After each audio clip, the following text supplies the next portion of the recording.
우리 30장, 우리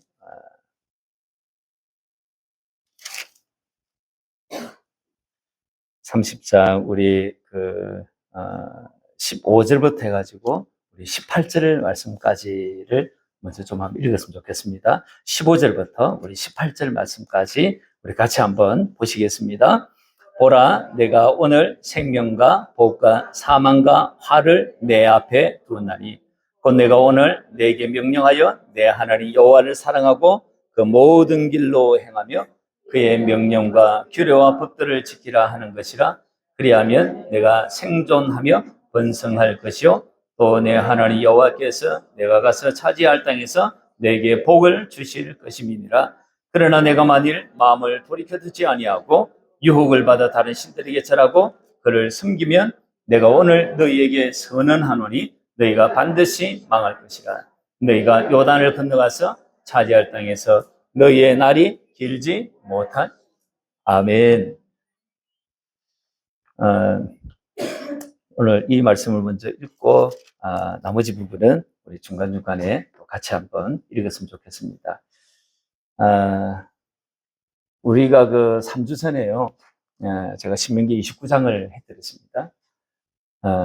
그때 이제 29장 1절에서 말씀하시기를 이제 시내산 언약, 호렙산 언약과 달리 모압 언약을 맺는다고 그렇게 선언을 하시면서 모압 언약을 29장 이렇게 반 거예요. 여느 본문과 달리 29장을 당시에 이제 성행을 했던 이 종주권 언약 형식으로 쓰여졌다는 것을 그렇게 알고 종주권 언약 형식으로 29장을 본 것입니다. 거기에는 전문이 있었고 서원이 있었고 언약 조항이 있었고 미래 조항도 있었고 축복적 저주도 있었고 그리고 정인들도 있었고 그리고 위반 조항의 내용들도 쭉 이렇게 있었던 거예요. 이 언약 형식대로 이제 모세와 이스라엘 백성들이 모압에서 모압 언약을 맺습니다. 모압을 언약을 맺는 이스라엘은요, 엄청 이렇게 좋은 거예요. 군사적으로도요, 하나님께서 보호를 해주시고요, 그리고 경제적으로도 부유해 주신다라고 축복으로 약속을 해주신 것이에요. 정치적으로 안정도 하나님께서 되게 해주시고요, 그리고 주님의 그 말씀을 받아서 살아갈 때에 그 안에서 창출되는 문화라고 하는 것은 엄청난 퀄리티가 높은 이 상위 문화가 되지 않겠습니까? 되지 않겠습니까? 그런 것도 약속을 해 주시는 거예요.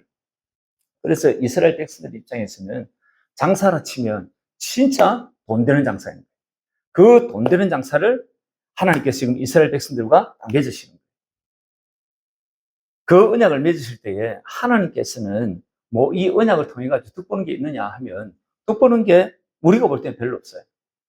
있다면 당신이 백성을 삼는 것, 당신의 자녀 삼는 것, 그래서 하늘에 썩지 않고 새하지 않고 더럽지 아니하는 하늘 유업을 있게 하는 그거 외에는 발견할 수가 없어요.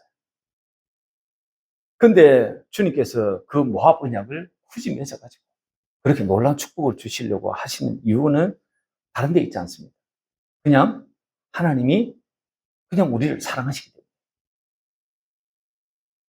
우리가 이걸 참 받아들이기 너무 힘들어요. 그리고 이해하기도 많이 힘들어요. 근데 우리가 이해를 그나마 좀 할 수 있는 것은 우리가 우리의 자식에 대해서 가지는 마음을 생각하면 이해가 되는 거예요. 우리가 우리의 자식이 우리에게 뭘 그렇게 대단한 걸 해줘가지고 우리가 지금 어릴 때부터 배가 아파가지고 나와가지고 그때부터 똥기저귀 갈아가면서 그러면 지금까지는 쭉 그렇게 뭐든지 퍼주지 않습니까?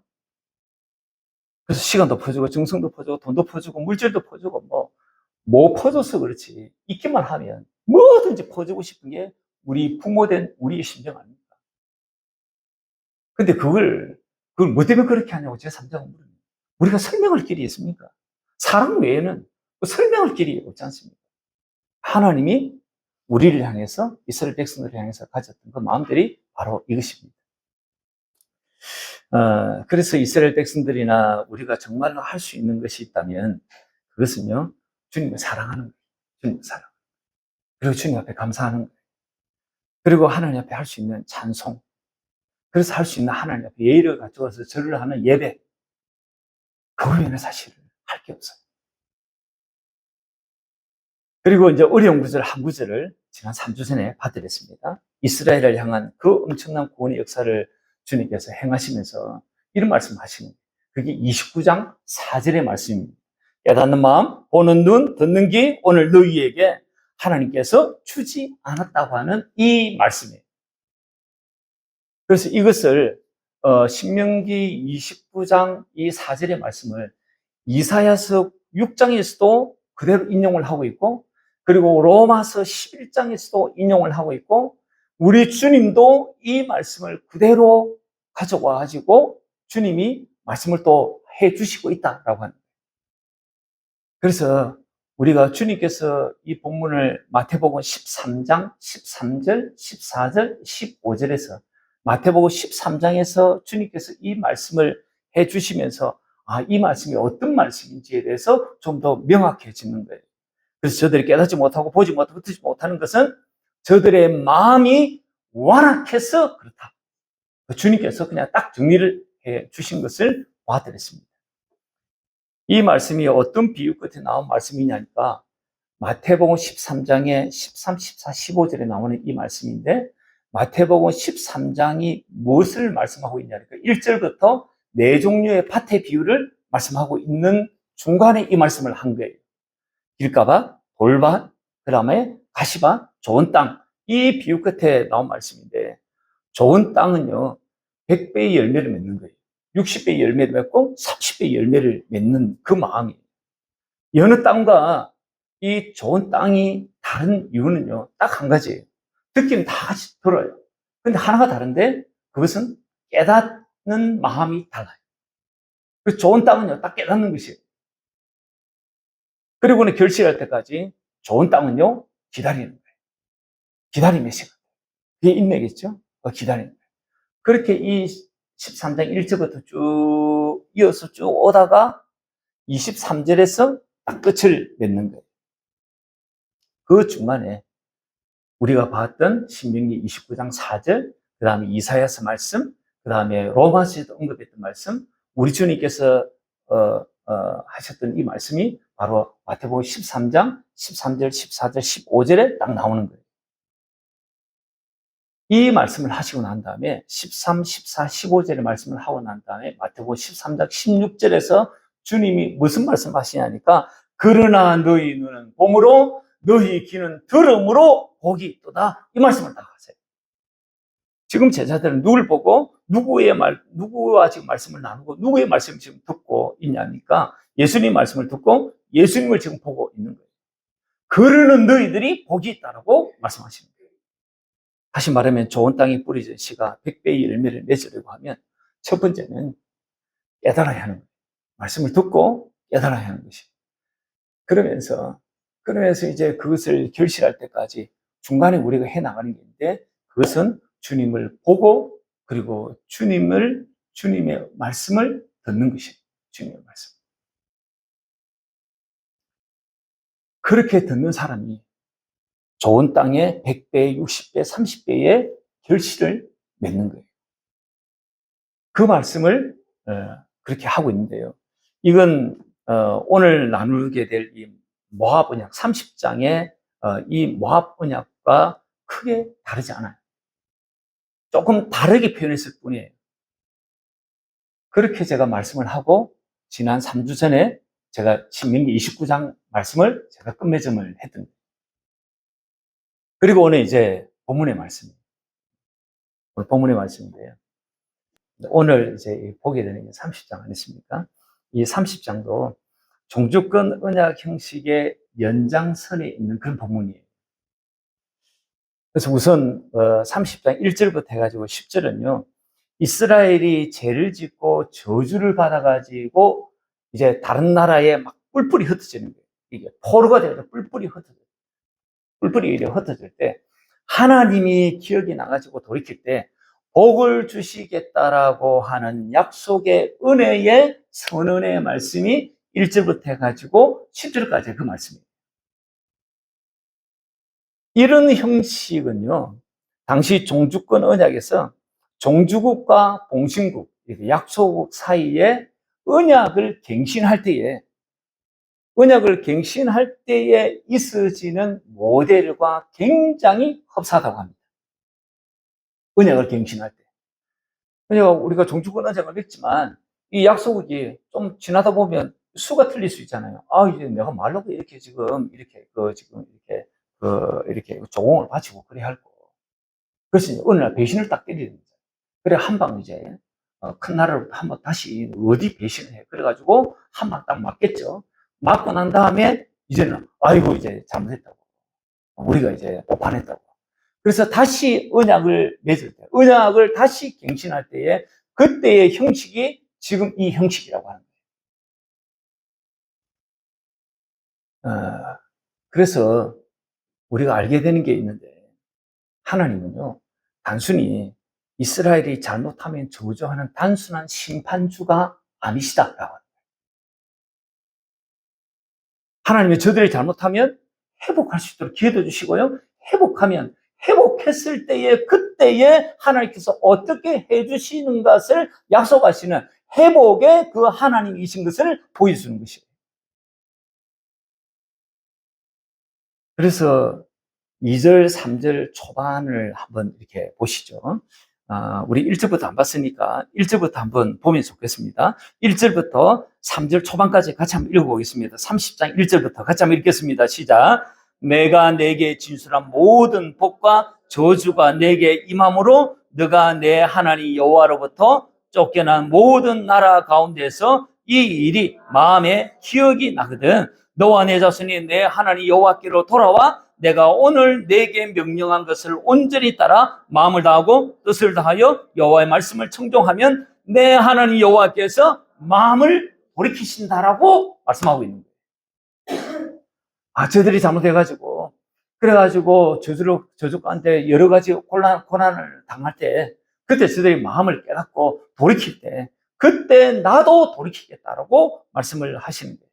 그렇게 해서 주님께서 마음을 돌이키셔가지고 3절 그 이후에 보니까 먼저 하나님께서 하시는 게 뭐냐니까 포로에서 돌아오게 해주겠다라고 3절 4절에서 말씀하고 있는 거예요.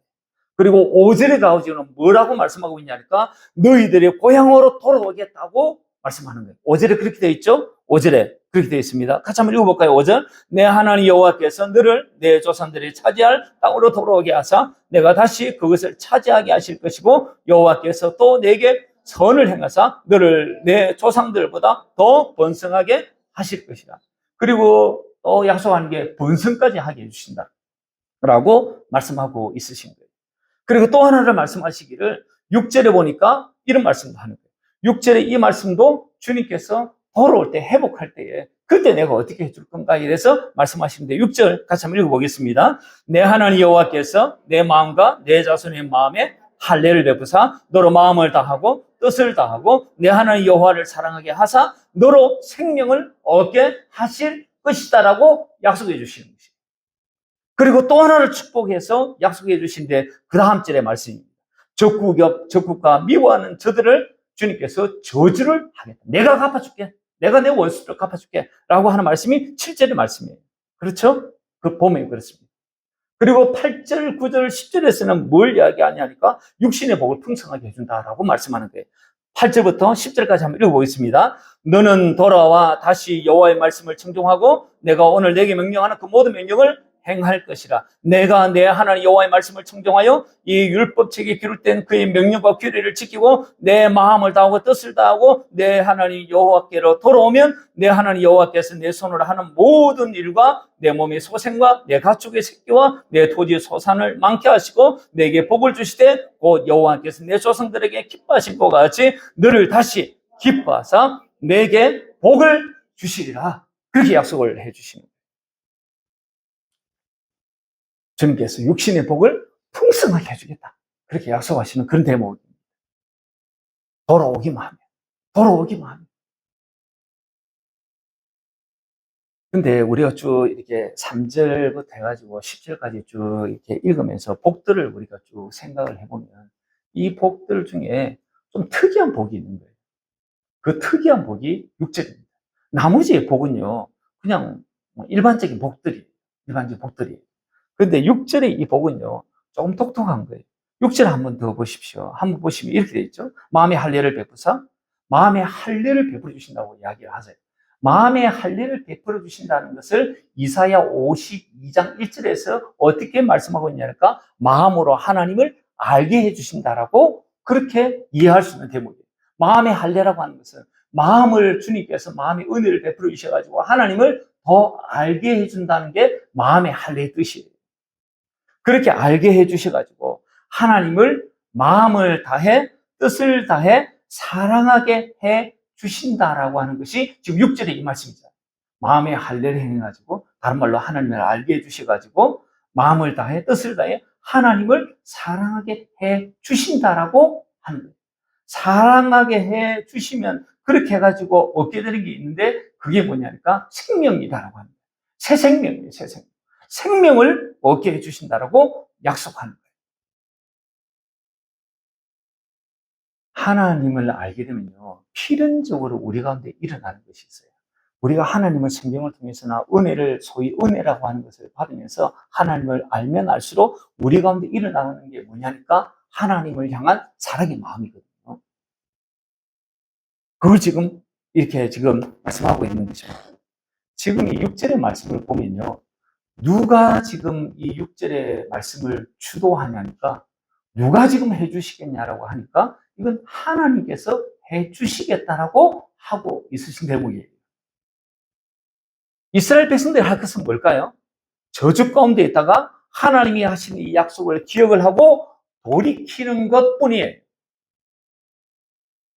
나머지 몽땅 누가 해주시냐니까 하나님께서 해주신다라고 하시는 거예요. 이스라엘 백성들이 할 것은요, 믿는 것뿐이에요. 하나님의 약속을 믿고 마음을 돌이키는 것, 주님께로 그 마음을 돌이키는 것, 그것뿐이에요. 그렇다면 이때가 지금 이 신명기의 말씀을 모압 형제에서 할 때가 BC 한 1500년경이에요. 1500년, 1400년 때에 일어났던 일이에요. 이 모압 언약이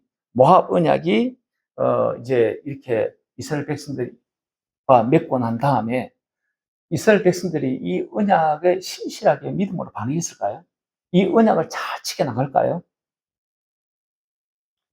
이 언약을 지켜나가가지고 주님께서 지금 약속하신 이 축복을 받아 누려야 되는데 이 축복을 받아 누리느냐 하니까 축복을 받아 누리기는커녕 저주 가운데 살아요.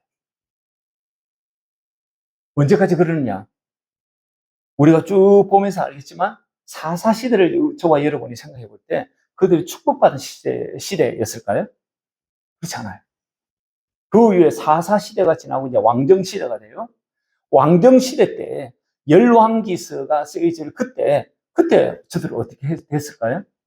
저들 역시 그때도 그렇게 축복권 살지 못해요. 저주권대 살아요.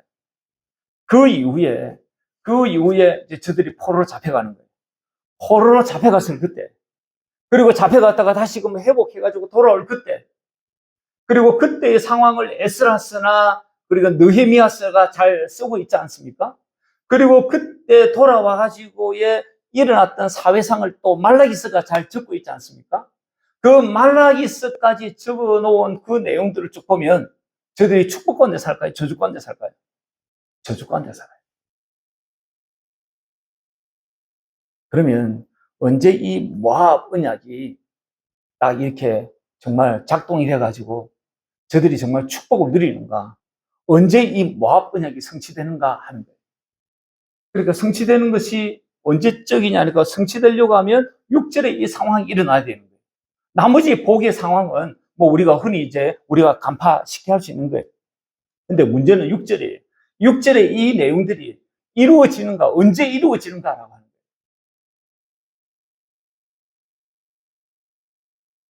마음의 할례를 행하시는 일이 언제 일어나는가 하는 거예요. 마음의 할례. 언제 일어나냐니까 로마서 2장 29절 말씀 한번 보겠습니다. 로마서 2장 29절에 이 마음의 할례에 대한 언급이 있어요.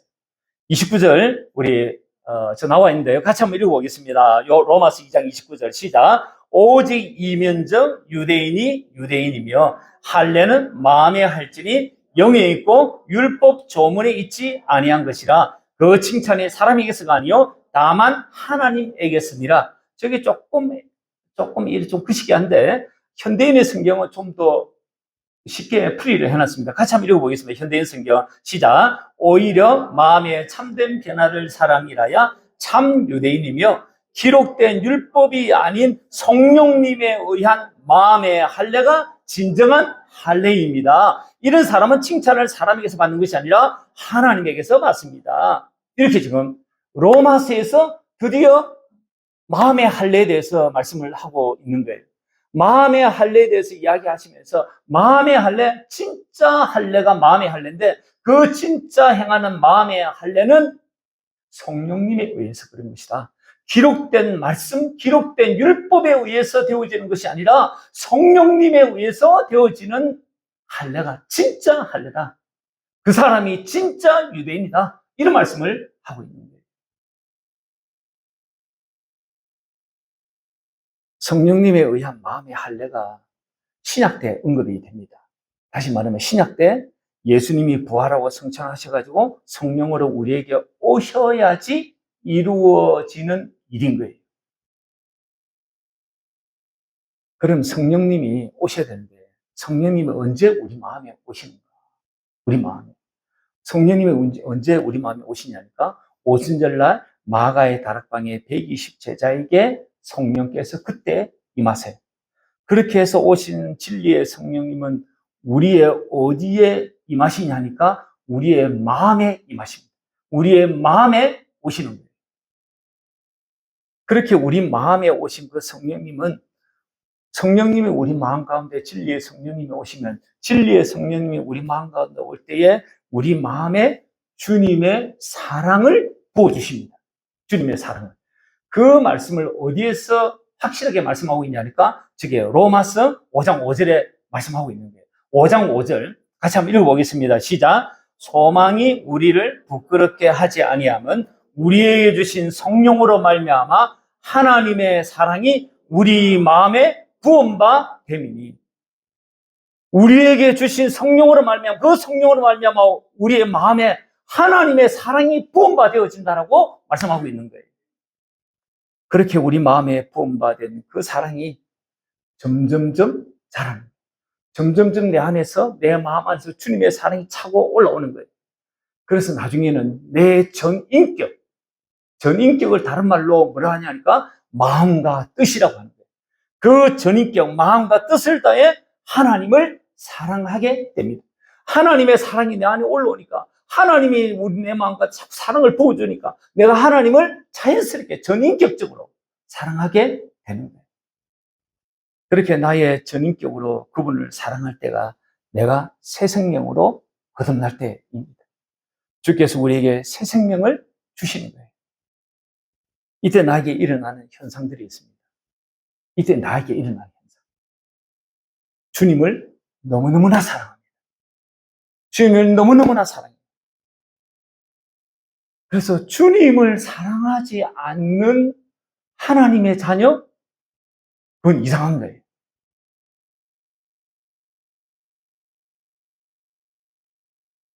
그렇게 이제 주님을 사랑하고 나면 그 이후로 주님의 십자가를 생각하기만 하면 그냥 마음이 울컥울컥 하는 거예요. 주님의 십자가를 생각. 마음이 그냥 울컥울컥 하는 거예요. 신명기 30장 6절에 이 말씀이 언제 이루어지냐면요. 신약의 성령 시대의 성도들에게 이루어집니다. 이 모압 언약을 이루어 주시기 위해서 메시아 대신 우리 예수님께서 인간의 몸을 입고 이 땅에 오셔야 하고 공생애를 사시고 십자가에 죽으셔야 해요. 그리고 부활하셔야 해요. 그리고 성천하셔야 하고 성천하셔가지고 부활체로는 하나님 보좌 우편에 앉아 계시고 영으로는 우리에게 살려주는 영으로 우리를 살려주기 위해서 영으로 성령으로 우리 가운데 오시는 것입니다. 이렇게 모압 언약이 이루어진 사람에게 육적인 축복은요. 신명기 30장 말씀 그대로 그냥 따라오는 것이라. 그러니까 예수님이 오신 이후에 이루어지는 것이 모압 언약입니다. 예수님이 오신 이후에 저들이 드디어 돌이키는 것이에요. 그래서 예수님이 모압 언약을 성취하신 분입니다. 그리고 이 모압 언약, 다시 말하면 모세와 이스라엘 백성들과 세운 이 언약을 바울 사도께서 뭐라고 이야기하냐니까 갈라디아서 4장 21절부터 해가지고, 이건 제가 띄우지 못했는데 너무 길어가지고, 갈라디아서 4장 21절부터 해가지고 22, 23, 24, 25, 26, 27, 28, 29, 30절 쭉까지, 그까지 해서 아브라함의 두 아들 비유를 바울 사도께서 갈라디아 교인들에게 들어요. 예를 들어요. 그렇게 이야기를 하면서 이것은 두 언약이니 그렇게 말씀해요. 그러면서 하갈 종에게서 나온 이스마엘을 호렙산, 시내산에서 맺은 첫 번째 언약으로 비유를 하세요.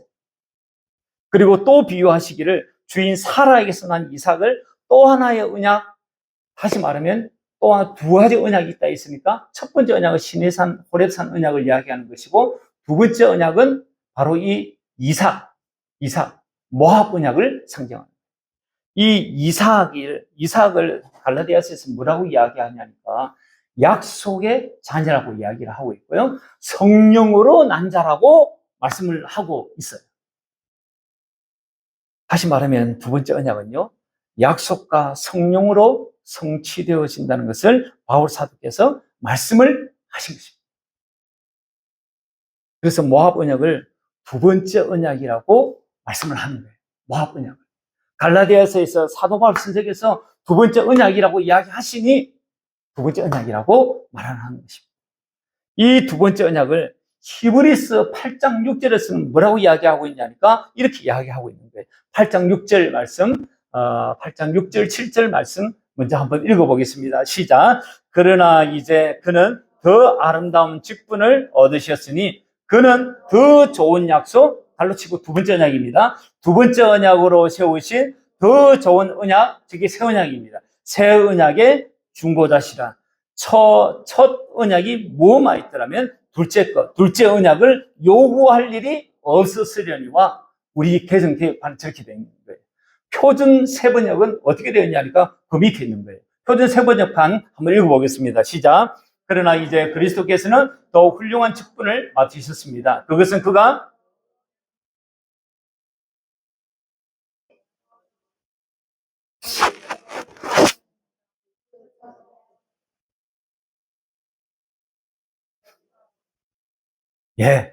표준 세번역은 저렇게 번역을 하고 있는 거예요. 다른 번역서를 보니까 좀 더 이렇게 선명해지는 것이에요. 그래서 모압 언약은요, 두 번째 언약이라고 이야기할 수 있고, 두 번째 언약을 바탕으로 세워진 언약이 새 언약이에요.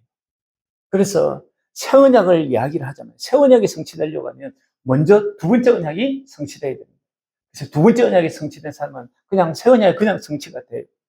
그래서 두 번째 언약과 새 언약을 같은 반열에 두는 것입니다. 신명기 30장 6절 때문에 너무 많이 왔습니다. 모압 언약의 핵심 구절이기 때문에 그렇습니다. 30장 6절이 모압 언약에 있어서는요, 핵심 구절이기 때문에 제가 이만큼 온 겁니다. 이렇게 모압 언약은요, 시내산, 호레산 언약과 다른 언약이고 갱신한 언약입니다. 다시 말하면 시내산 언약을 맺었지만 지키지 못해가지고 축복 대신 저주 가운데 있는 이 이스라엘 백성들, 저들을 회복시키기 위해서 주신 언약이에요. 다시 살게 하는 새 생명의 언약이 두 번째 언약, 모압 언약, 새 언약인 것이에요.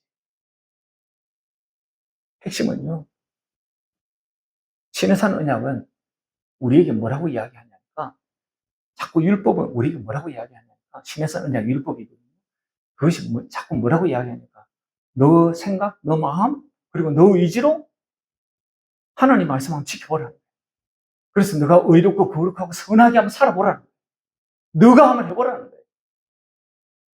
그거 안 돼요. 그래서 저들이 못하니까 저주 가운데 빠지는 거예요. 새 언약은 뭐냐니까, 두 번째 언약은 뭐냐니까, 네 마음으로, 네 생각으로, 네 의지로 할 수 없어. 내가 내 마음을 너에게 부어줄게.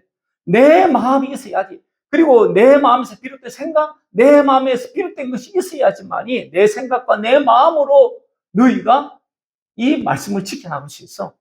그래서 지켜나갈 수 있게 해가지고 주님께서 약속하신 이 복락을, 축복을 딱 누리게 하시는 거예요. 그게 모압 언약. 그래서 갱신 언약이라고 말씀하는 거예요. 다른 말로 하면요, 성령을 통해 가지고 주님을 보면 볼수록 그분의 사랑을 알게 되고, 그분의 사랑을 알게 되면요, 그분의 사랑을 알게 되면 그분의 사랑이 내 안에 머물러요. 내 마음에 주님의 사랑이 딱 젖어요. 그래서 내 마음으로 살지 않고 내 마음은요, 탐욕으로 가득 찬 마음이에요. 그래서 제가 이런 말 했잖아요. 지랄 같은 마음이 내 안에 가득 찬 거예요. 시기와 질투와 미움과 안갚음과 복수의 마음들이 언제나 내 마음을 가득 채우는 것이에요. 이 마음으로는 안 돼요. 그래서 주님의 마음 내 안에 들어오도록 하려고 하면 주님을 찾고 봐야 되는 거예요. 내게서 그 마음이 나오지 않아요. 주님의 마음을 보면 신기하게 주님의 마음이 내게 들어와요. 그걸 마음이 할례라고 해요. 그 마음이 들어오면 내 마음이 주님의 사랑으로 젖어요. 그 젖은 그 마음으로 내 남편을 보고요, 자식을 보고요, 교회를 보고요, 목사를 보는 거예요. 그래서 흠을 많고 때물이 꾸적꾸적 흘러내리는 그 사람도 그래서 그냥 좋은 거예요.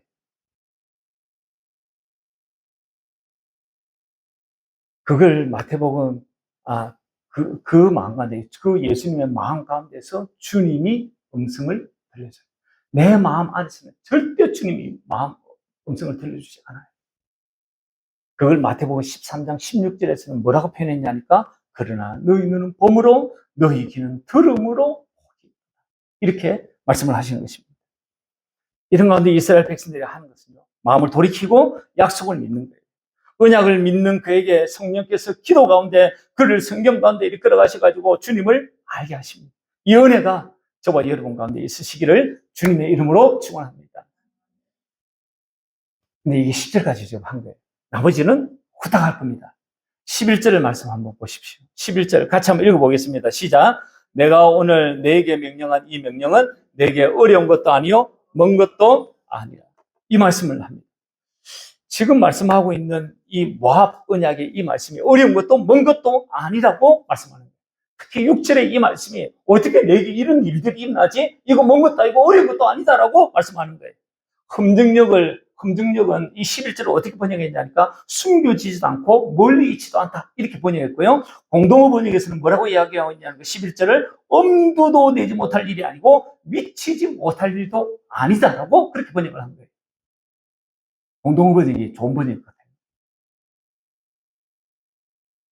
12절부터는요, 그 이유를, 왜 이게 그렇게 멀지도 않고 엄두도 내지 못할 일이 아닌가를 12절부터는 그 이유를 이렇게 설명을 하는 거예요. 12절부터 14절까지 같이 한번 읽어보겠습니다. 시작. 하늘에 있는 것이 아니니 너가 이르기를 누가 우리를 위하여 하늘로 올라가 그의 명령을 우리에게로 가지고 와서 우리에게 들려 행하게 하려 할 것이 아니요 이것이 바다 밖에 있는 것이 아니니 너가 이르기를 누가 우리를 위하여 바다를 건너가서 그의 명령을 우리에게로 가지고 와서 우리에게 들려 행하게 하라 할 것이 아니니라. 오직 그 말씀이 내게 매우 가까워서 내 입에 있으며 내 마음에 있은즉 너가 이를 행할 수 있느니라. 그 말씀, 그 명령이 내 입에, 내 마음에 있기 때문이라고. 그래서 쉽다라고 이야기해요. 그래서 이렇게 미치지 못할 것도 아니고 엄두도 내지 못할 일이다, 내지 않은 일이다라고 말씀하고 있는 거예요. 내 입에, 내 마음에 그 말씀이 있대요. 그 명령이 있대요. 그래서 이를 행할 수 있다라고. 신의 산 언약을, 율법을 행할 수 있다라고 말씀을 하고 있는 것이에요. 다시 말하면 예수님이 진리의 성령님을 통해서 내 안에, 내 마음에 오셔가지고 말씀하시기 때문인 거예요. 말씀하시기 때문에. 사람은 마음에서 행동이 나와요. 사람의 입은요, 마음에서 묵은 것이 입을 통해서 나오는 것이에요. 그래서 마음이 중요한 것이에요. 그래서 잠언 4장 23절에 이렇게 말씀하고 있습니다. 같이 한번 읽어보겠습니다. 잠언 4장 23절입니다. 같이 읽어보겠습니다. 시작. 모든 지킬 만한 것 중에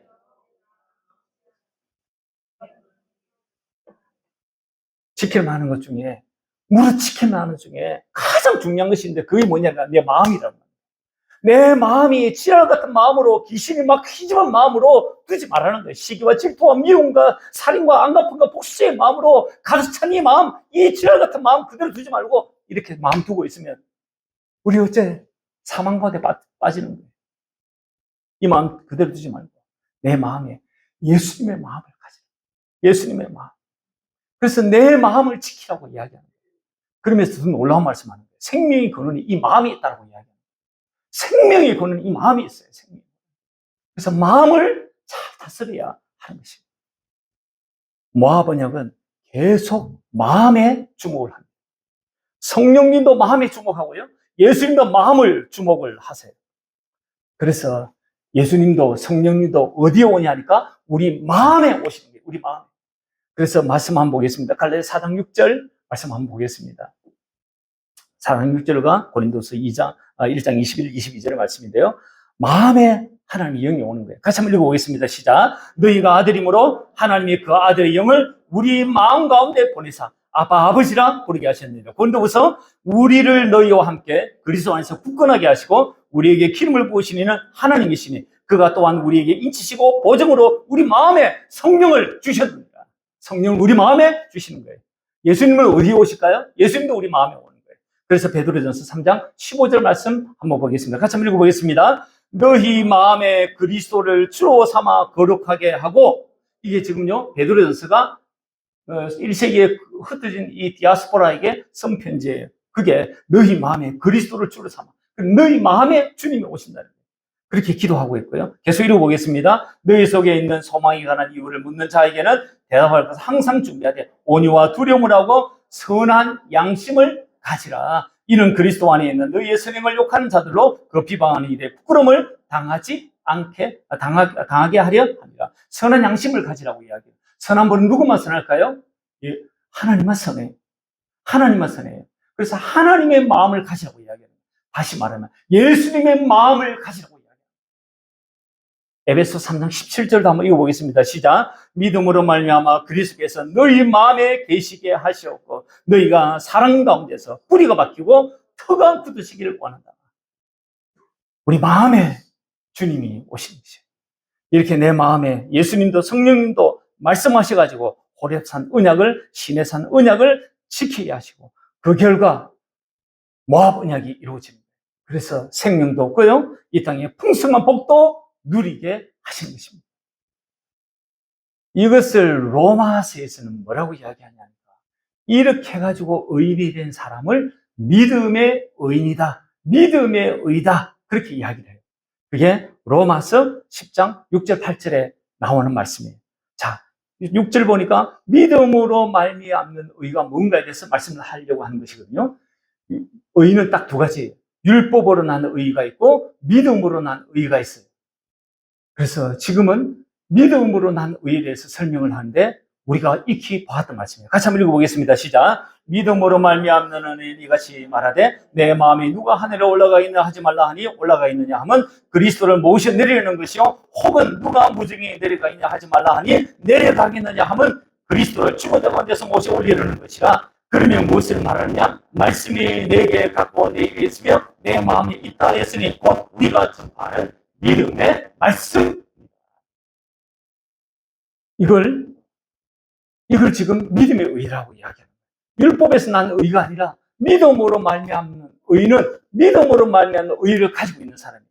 그 믿음으로 말미암는 의는요, 내 안에서 그리스도께서 말씀하는 거예요. 그래서 그리스도께서 말씀하시는 걸 듣기 위해서 하늘로 올라갈 필요도 없고 무적에 저 내려갈 필요도 없다는 거예요. 그의 말씀은 가까워가지고 내 입에 있고 내 마음에 있다고 이야기하는 거예요. 내 안에서 그리스도께서 말씀하시기 때문에 이 말씀을 지금 하시는 거예요. 그런 사람이, 그렇게 내 안에서 말씀하는 그 음성을 듣고 살아갔던 사람들이 1세기의 사도들이, 그 말씀을 내 안에서 말씀하시는 그 말씀을 전하며 살았던 사람을, 그렇게 말씀을 전했던 것을 믿음의 말씀이라고 맨 끝에 말씀하고 있는 거예요. 믿음의 말씀. 그러니 모압 언약을 따라 살아야 합니다. 모압 언약을 따라 살면 축복이고요, 믿지 않고 살지 않으면 저주예요. 그래서 15절, 16, 17, 우리가 읽었던 이 말씀, 복과 저주의 내용이 나오는 거예요. 그리고 19절은요, 정인들을 등장시킵니다. 19절 한번 보시죠. 19절을 보니까 내가 오늘 하늘과 땅을 불러 너희에게 증거를 삼으라고 그렇게 말씀합니다. 그래서 정인들이 등장을 합니다. 그러면서 생명과 사망과 복과 저주가 내 앞에 있으니 선택하라고 하시는 내용이 그 다음 절에 나와요. 19절, 20절 같이 한번 읽어보겠습니다. 시작. 내가 오늘 하늘과 땅을 불러 너에게 증거를 삼노라. 내가 생명과 사망과 복과 저주를 내 앞에 두었은즉 너와 내 자손이 살기 위하여 생명을 택하고 내 하나님 여호와를 사랑하고 그의 말씀을 청종하며 또 그를 의지하라. 그는 내 생명이시요 내 장수이시니 여호와께서 내 조상 아브라함과 이삭과 야곱에게 주리라고 맹세하신 땅에 너가 거주하리라. 그렇게 말씀하셨어요. 지금 선택하라고 모세가 지금 이 출애굽 2세대에 모아놓고 지금 선택하라고 이야기를 하는 거예요. 복과 저주가 너 앞에 선택해라. 이렇게 이야기하는데 사실 선택하라고 하는 말씀은 아니에요. 선택하라고 그렇게 말씀을 하지만 선택이라고 서고 우리가 읽을 때는 여기는 이 말씀은요, 당부의 말씀입니다. 권유의 말씀이에요. 어떻게 보면 강압적인 말씀이에요. 어떻게 어리석게 저주를 선택할 사람이 있겠습니까? 꼭 복을 선택해라. 생명을 꼭 선택해라. 그 말씀 지금 하는 것입니다. 이렇게 하심으로 신명기 30장을 끝을 냈습니다. 바라기는 이 두 번째 모압 언약이 저와 여러분 가운데 이루어져서 영원한 생명도 없고요, 이 땅에 풍성한 복락도 누리는 그 은혜와 축복이 저와 여러분 가운데 있으시기를 주님의 이름으로 축원합니다.